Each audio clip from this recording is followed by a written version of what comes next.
Hello students, Kumar study circle में आप सबका स्वागत है। एडीईओ की परीक्षा को आगे बढ़ाते हुए आज के वीडियो का हमारा टॉपिक होगा छत्तीसगढ़ पंचायत राज अधिनियम 1993। इसमें से मुख्य मैं 30 क्वेश्चंस यहां पर लेके आया हूं, उसको हम लोग देखने वाले हैं। जो बच्चे मुझसे अभी भी जुड़ रहे हैं उनको बता देना चाहता हूं कि आप लोगों के लिए ऐसे ही मैं बहुत सारे वीडियो अपलोड कर दिए हैं। अगर आप मेरे पुराने वीडियो को देखना चाहते हैं तो मेरे चैनल के प्लेलिस्ट में जाएंगे, जिसमें एडीईओ 2025 वाला प्लेलिस्ट दबाकर सारे क्वेश्चंस को या सारे वीडियो को देख सकते हैं। तो चलिए देर न करते हुए एक एक क्वेश्चंस के यहां पर सॉल्व करने की कोशिश करते हैं। पहला क्वेश्चन है, छत्तीसगढ़ पंचायती राज अधिनियम 1993 कितनी धाराएं, अध्याय एवं अनुसूचियां हैं। इसमें आपको बताना है कितनी धाराएं हैं, कितनी अध्याय हैं और कितनी अनुसूचियां हैं। इसमें से आपका कोई एक आएगा। सही आंसर इसका डी आएगा। इसमें 132 धारा, 15 अध्याय और 4 अनुसूचियां हैं। 132 धारा, 15 अध्याय और 4 अनुसूची है।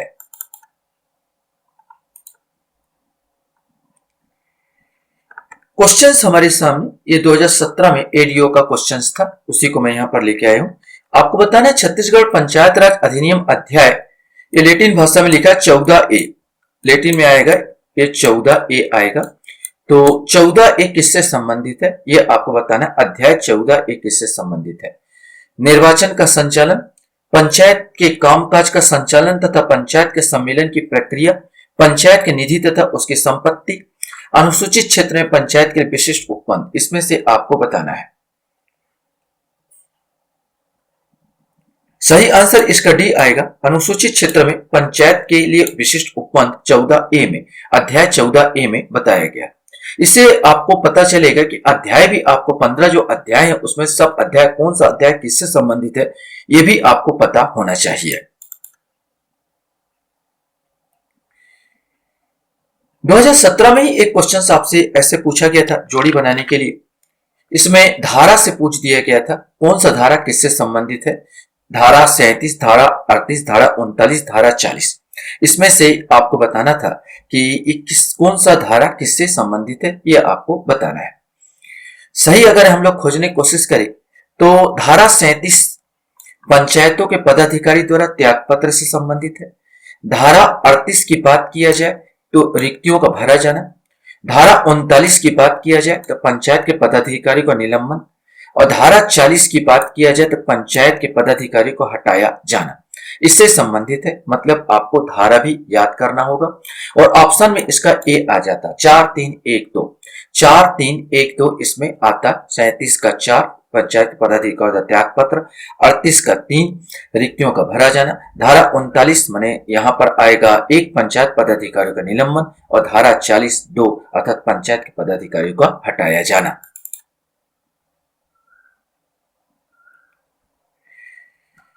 क्वेश्चन हमारे सामने, छत्तीसगढ़ पंचायत राज अधिनियम 1993 के तहत किस धारा में जनपद पंचायत और जिला पंचायत को अपने निर्वाचित सदस्यों में से कुछ स्थायी समितियों का गठन करने की शक्तियों को परिभाषित करता है। इसमें से आपको बताना है कि कौन सा सही है।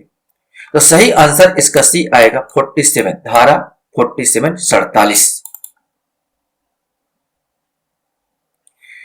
इसमें फिर से सूची मिलान का दिया गया। ये भी 2017 का ही क्वेश्चन यहाँ पर उठाया है।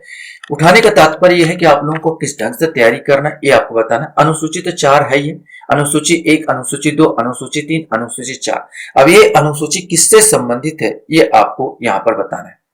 तो अनुसूची 1 की बात किया जाए तो ये है आपका धारा 77 की उपधारा 1 से संबंधित है।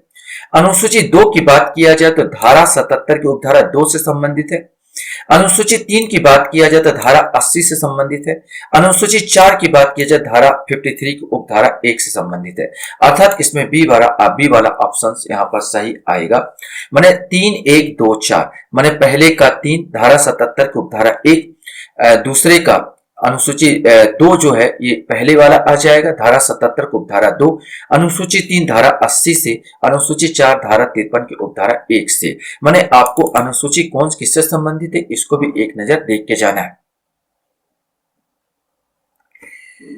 क्वेश्चन हमारे सामने, पंचायतों और अन्य स्थानीय प्राधिकारियों के बीच विवादों का निपटारे के लिए छत्तीसगढ़ पंचायत, पंचायतों और पंचायत अन्य स्थानीय प्राधिकरणों के बीच संबंधों का विनियमन नियम 1996 का प्रावधान किया गया है। 86, 90, 98, 113 इसमें से आपको बताना है कौन सी धारा में इसका प्रावधान किया गया। तो सही आंसर बी आएगा 90। मतलब पंचायतों और अन्य स्थानीय प्राधिकरण के बीच विवाद जो होता है उसका जो निपटान का जो दिया गया वो धारा 90 के तहत दिया गया है। ये नियम के तहत बोला गया था। क्वेश्चन हमारे सामने यहां पर आता है, छत्तीसगढ़ पंचायत राज अधिनियम 1993 के तहत कौन सार्वजनिक अधिसूचना द्वारा इस अधिनियम के प्रयोजनार्थ गांव या गांवों के समूह को गांव के रूप में निर्दिष्ट करेगा? मुख्यमंत्री, स्पीकर, राज्यों के राज्यपाल या सरपंच? इसमें से आपको बताना है। सही आंसर सी आएगा, राज्यों के राज्यपाल। इसमें धारा 3 आ जाएगा। आप धारा 3 का अध्ययन करेंगे तो इसमें कहा गया कि धारा 3 के अंतर्गत किसी भी गांव को अधिसूचना जो जारी करता है छत्तीसगढ़ पंचायत राज 1993 के तहत सार्वजनिक अधिसूचना अधिनियम प्रयोजन गांव या गांव के समूह गांव के रूप में निर्दिष्ट करेगा। यह राज्य राज्यों के राज्यपाल, ये कहा गया धारा 3 के तहत। क्वेश्चन हमारे सामने आता है, 2004 में संशोधित छत्तीसगढ़ पंचायती राज अधिनियम 1993 की धारा 6 के अनुसार एक ग्राम सभा का आयोजन वर्ष के प्रत्येक 3 माह में एक बार होगा, 2 बार होगा, 3 बार करना चाहिए या 4 बार करना चाहिए? इसमें से कोई एक आएगा। सही आंसर एक आएगा। यहां पर प्रत्येक 3 माह में कम से कम एक बार और वर्ष में कम से कम 4 बार आपका होना ही चाहिए। ये 2004 में संशोधित करके 1993 धारा 6 में ये कहा गया है। क्वेश्चन हमारे सामने है, छत्तीसगढ़ पंचायत राज अधिनियम 1993 के तहत जनपद पंचायत के अधीनस्थ क्षेत्र में खालिस्तान सरपंचों को 1 वर्ष की अवधि के लिए चक्रानुक्रम से जैसा कि निर्धारित प्राधिकारी लाट निकाल कर निर्धारित कर सकते हैं, आधे, 1/4, 1/5 या 1/2 माने नियुक्त किया जाएगा। ये आपको बताना है। सही आंसर 1 पंचमास यहां पर बोला गया। पंचमास धारा 22 आप देखेंगे तो इसमें धारा 22 का फोर्थ वाला कंडिका, धारा 22 का फोर्थ वाला कंडिका में बोला गया कि भाई सरपंचों को भी लिया जाएगा पंचमास, जितने होगा उस क्षेत्र का पंचमास लिया जाएगा 1 वर्ष के लिए, मतलब पंचमास 1/5 लिया जाएगा।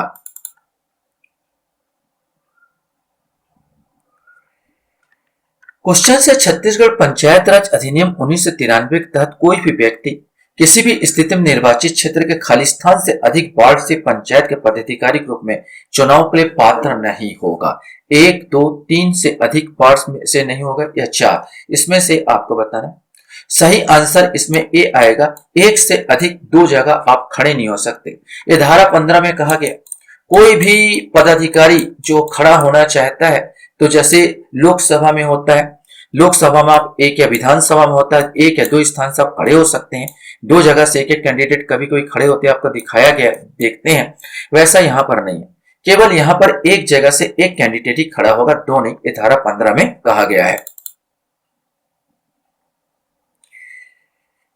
क्वेश्चन है, छत्तीसगढ़ पंचायत राज अधिनियम 1993 के तहत इस अधिनियम के अंतर्गत निर्दिष्ट नियमित अंतराल पर ग्राम सभा की बैठक बुलाना खालिस्तान का उत्तरदायित्व होगा और ऐसा न होने के मामले में उन्हें उनके पद से अयोग्य घोषित किया जा सकता है। इसमें से आपको बताना है कौन आएगा। जिला कलेक्टर, तहसीलदार, नायब तहसीलदार और सरपंच?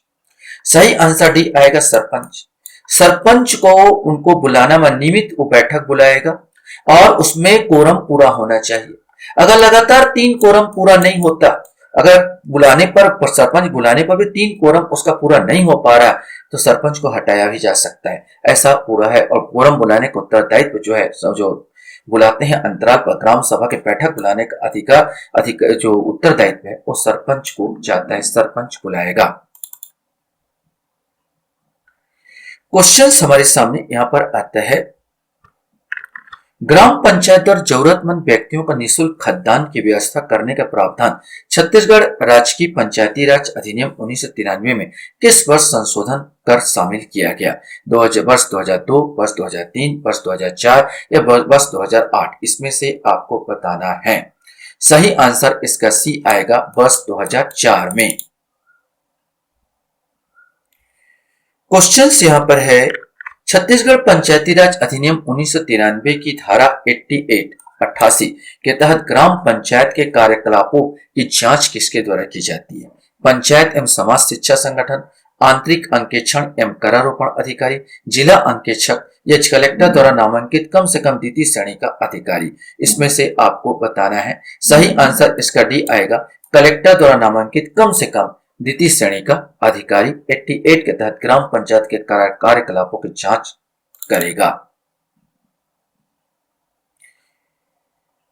क्वेश्चन हमारे सामने आता है, छत्तीसगढ़ पंचायत राज अधिनियम 1993 की किस धारा में ग्राम पंचायत के पदाधिकारियों को वापस बुलाए जाने का प्रावधान है, जिसको हम लोग रिकॉल कहते हैं? ये धारा 21 का में रिकॉल की व्यवस्था किया गया है कि रिकॉल के द्वारा हम उसको वापस बुला सकते हैं। लेकिन रिकॉल का पूरा व्यवस्था अगर जानने की कोशिश करोगे तो ग्राम सभा का जितने सदस्य है उसके कम से कम आधे से अधिक बहुमत, माने कम से कम गुप्त मतदान होगा, आधे से अधिक लोग वहां पर उपस्थित हो, उसके द्वारा गुप्त मतदान होगा और गुप्त मतदान के द्वारा बुलाया जाएगा। लेकिन इससे पहले कि रिकॉल की व्यवस्था किया जाए, टोटल ग्राम सभा के सदस्यों का 1/3 सदस्य हस्ताक्षर करने के बाद उचित प्राधिकारी को एप्लीकेशन देंगे। 1/3 व्यक्ति, ग्राम सभा के 1/3 व्यक्ति हस्ताक्षरित एप्लीकेशन प्रार्थना पत्र देंगे उचित प्राधिकारी को। इसको व्यवस्था किया जाएगा।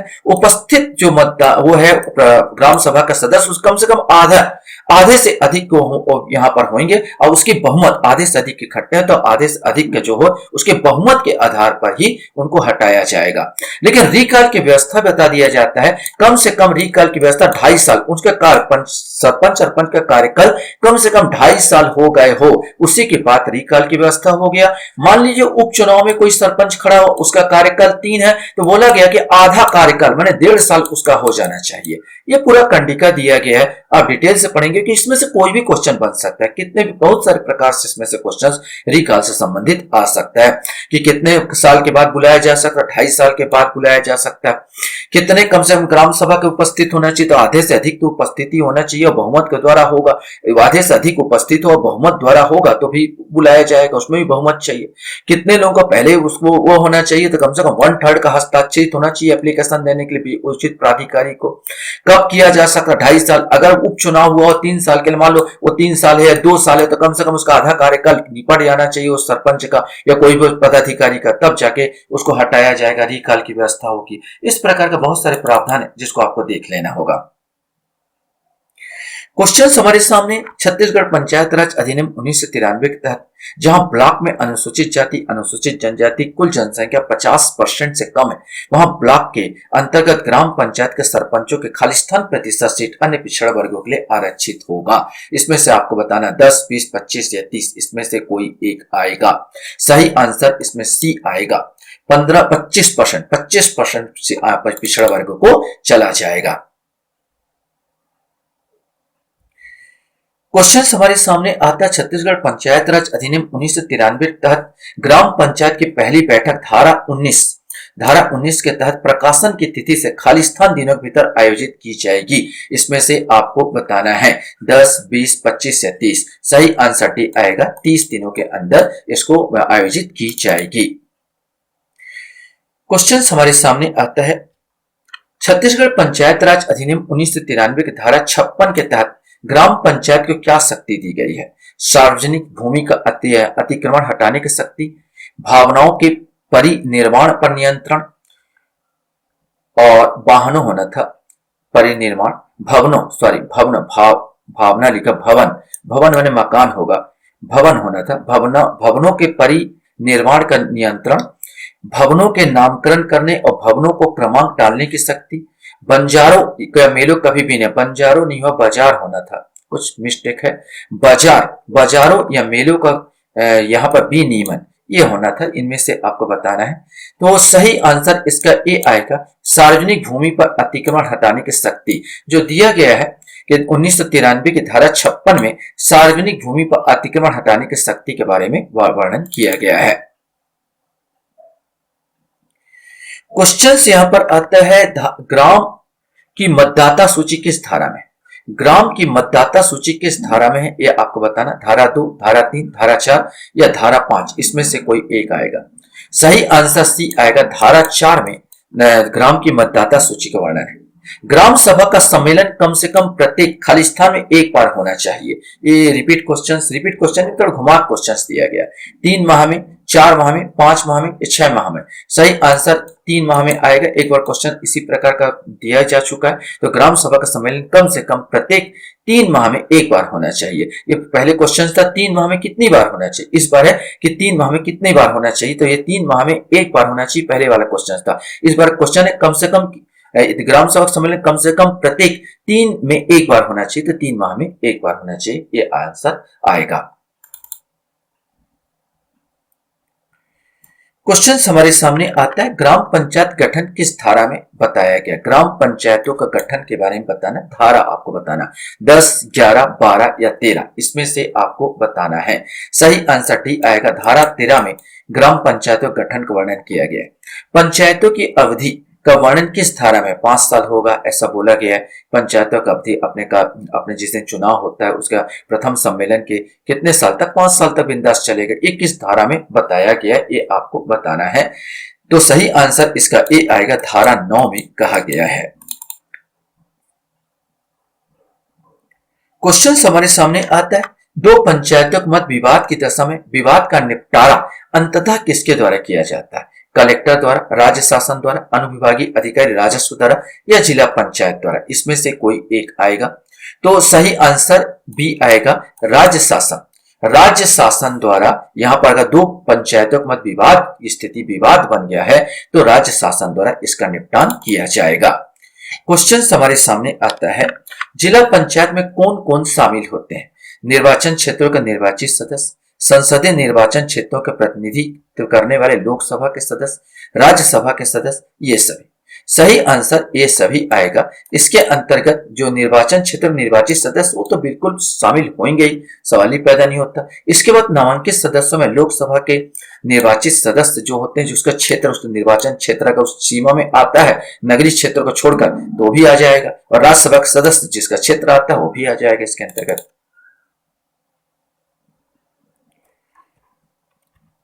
क्वेश्चन हमारे सामने आता है, अतिक्रमण हटाने की शक्ति किसके पास होती है ये आपको बताना है। ग्राम पंचायत, जनपद पंचायत, जिला पंचायत या इनमें से कोई नहीं, इसमें से कोई एक आएगा।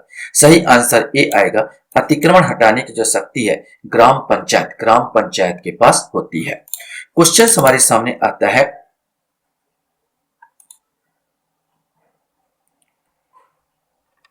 सरपंच के चुनाव में एक नामांकन पत्र अवैध घोषित किया जा सकता है यदि नामांकन पत्र के साथ स्व घोषणा पत्र संलग्न ना हो, नामांकन पत्र के साथ शपथ पत्र संलग्न ना हो, नामांकन पत्र के साथ प्रतिभूति निक्षेप नगद जमा न किया गया हो, इस पर पंचायत सचिव के हस्ताक्षर ना हो। तो अवैध कब घोषित किया जाएगा ये आपको बताना है। सही आंसर इसका ए आएगा, 1 और 3। नामांकन पत्र के साथ स्व घोषणा पत्र संलग्न ना हो तो अवैध घोषित हो सकता है, और नामांकन पत्र के साथ प्रतिभूति नीचे में नगद जमा ना किया गया हो तो भी, जमानत राशि, तो भी आपको अवैध घोषित किया जा सकता है। क्वेश्चन हमारे सामने आता है, यदि सरपंच का चुनाव किन्हीं कारण से लंबित है तो सरपंच के रूप में कौन काम करेगा। उप सरपंच, वरिष्ठतम पंच, ग्राम पंचायत निर्वाचित एक पंच, कलेक्टर द्वारा नामित व्यक्ति। आपने देखा होगा कि राष्ट्रपति जब अनुपस्थित होते हैं तो उपराष्ट्रपति उसके बदले काम करते हैं। तो यहाँ पर फट से हमारा माथा में क्लिक करेगा कि सरपंच के रूप अगर लंबित हो, अनुपस्थित हो तो उप सरपंच काम करेगा, लेकिन आप गलत हो जाएंगे, क्योंकि यहाँ पर अगर 26 की बात किया जाए तो अब धारा आप 13 देखिए, जो धारा 13 में अगर आप पाएंगे तो बिल्कुल उल्टा आप यहाँ पर देखने को पाएंगे। इसमें कहा गया कि ग्राम पंचायत द्वारा निर्वाचित एक पंच, जो सरपंच, अगर यदि सरपंच का चुनाव किन्हीं कारण से लंबित है तो सरपंच के रूप में ग्राम पंचायत द्वारा निर्वाचित एक पंच सरपंच की उपस्थिति में काम करेगा, न कि उप सरपंच। उप सरपंच के जिक्र नहीं है, ग्राम पंचायत द्वारा निर्वाचित एक पंच। धारा 13 आप देखेंगे तो आपको यहाँ पर दृष्टिगत हो जाएगा और देखने को मिलेगा। क्वेश्चन हमारे सामने यहां पर आता है, पंचायतों की लेखा का अंकेक्षण कौन करता है, ये आपको बताना है। पंचायत एवं ग्रामीण विकास विभाग, राज्य सरकार के नियंत्रण में स्वतंत्र अंकेक्षण संगठन, कलेक्टर, सचिव, पंचायत विभाग, इसमें से कोई एक आएगा। सही आंसर बी आएगा, राज्य सरकार के नियंत्रण में स्वतंत्र अंकेक्षण संगठन। क्वेश्चन हमारे सामने, छत्तीसगढ़ में सरपंच उप सरपंच के विरुद्ध गठन की कितनी अवधि तक अविश्वास प्रस्ताव नहीं लाया जा सकता। आपने ध्यान दिया होगा तो मैंने इसका आंसर बता दिया था। 6 माह की अवधि तक, 1 वर्ष की अवधि तक, 2 वर्ष की अवधि तक या 2.5 वर्ष की अवधि तक, इसमें से आपको बताना है छत्तीसगढ़ में सरपंच या उप सरपंच के विरुद्ध गठन कितनी अवधि तक अविश्वास प्रस्ताव, ये अविश्वास प्रस्ताव के बारे में बताया जा रहा है, कितनी अवधि तक नहीं लाया जा सकता है। तो सही आंसर बी आएगा, 1 वर्ष की अवधि तक। 1 वर्ष की अवधि तक, 1 वर्ष बिंदास काम करेगा, 1 वर्ष के बाद ही आपको अविश्वास प्रस्ताव लाया जा सकता है, उसके उसके पहले नहीं लाया जा सकता। जनपद पंचायत पर नियंत्रण कौन करता है, ये आपको बताना है। संचालक पंचायत, मुख्य कार्यपालन अधिकारी, जनपद पंचायत अध्यक्ष, जिला पंचायत अध्यक्ष, इसमें से कोई एक आएगा। सही आंसर ए आएगा, संचालक पंचायत। जनपद पंचायत नियंत्रण कौन करेगा, तो संचालक पंचायत नियंत्रण करेगा। लास्ट क्वेश्चन आपके सामने यहां पर आता है, इस राज्य के ग्रामीण क्षेत्र में सामाजिक सुरक्षा पेंशन स्वीकृत करने का अधिकार किसको है। कलेक्टर को, जिला पंचायत को, जनपद पंचायत को या ग्राम पंचायत को, इसमें से कोई एक आएगा। सही आंसर इसका सी आएगा, जनपद पंचायत को। आशा करता हूं ये वीडियो आपको अच्छा लगा होगा। आप लोग मेरे वीडियो को वॉच करते इसलिए धन्यवाद। Thank you very much.